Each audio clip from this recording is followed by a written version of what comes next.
Amen. And I'm sorry I smacked his head. That was me that did it. So before I get into the story, this is a great story, and I'm going to be real descriptive. I wish more people were here, but I'm glad we've shifted to where we've shifted, Pastor Don. You can see the anointing over there and Valley Cathedral's legacy. I was in awe the whole time. But God stretched us all. And Buddy, I found out, I didn't know this, but Buddy's been to 32 countries. He was my subcontractor, worked with me for 15 years. I never knew he was a Christian until I saw him here a year ago. But Buddy built buildings. And he was put in there with us as all Pastor John, Pastor Buddy, and Pastor Scott, and we were all rocking and rolling on every church. And you know, in our day and age, we called it, we were killing it. Weren't we, Scott? Thank you, Pastor Steve. But, you know, we kind of, Scott and Buddy were heckling me. Because I was going through my bladder issue and water and the bathroom, and I almost couldn't keep a straight face half the time. But, Buddy, can you come up here for a second? I'll tell you the story why, but I'm going to do this.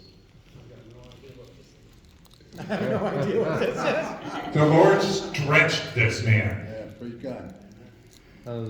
The anointing was on all three of us. I mean, you should have seen people just falling. Buddy was walking and just went to touch a man. Down he went, just like that. I mean, 2 or 3 times. But God was really moving. But the Lord stretched him, and he was right there with us. We were all trooping. God was pushing us to the limit. And about 4 or 5 days into it, I said, Buddy, I have a nickname for you. Wait a minute. I said, Mr. Slinky. Slinky, you know, up and down.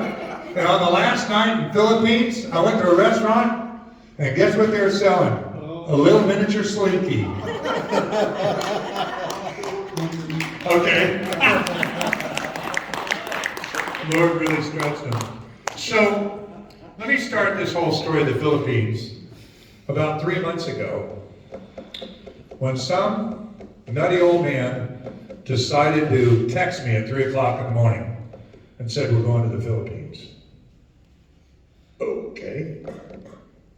I wasn't expecting to go back for 2 or 3 years after last year. And that was Pastor Don. I got excited. Okay, he wants me to go. We're going to do something.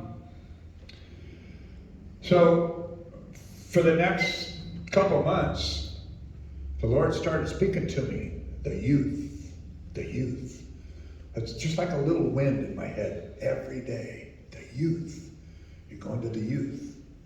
I didn't understand it. As we were getting closer and closer, I kept asking Scott, what's the itinerary? What are we doing? I don't know. Lead us taking care of it. I don't know.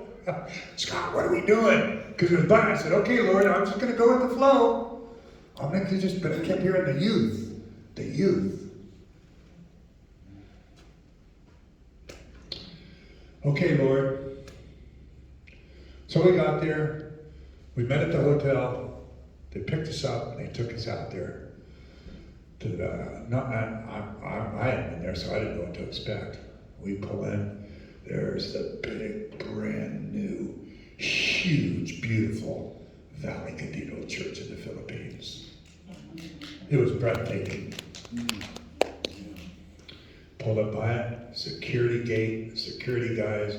We pulled into a big 4 or 5, 6 acre wooded, treed area, real serene, swings, play area, building here, 2-story building here, 2-story building over here, big old building. I'm like, wow, this is a big complex. We pull in and she goes, this is our orphanage. Well, your orphanage? Wow. Started showing us around. we get unpacked, and I'm like, okay, Lord, what's going to go on here? Orphanage, okay, there's some youth. How many orphans you got? What was it, 57 or 67? 40, 50? Yeah. So I'm like, okay, well, there's 50 at least, Lord. Maybe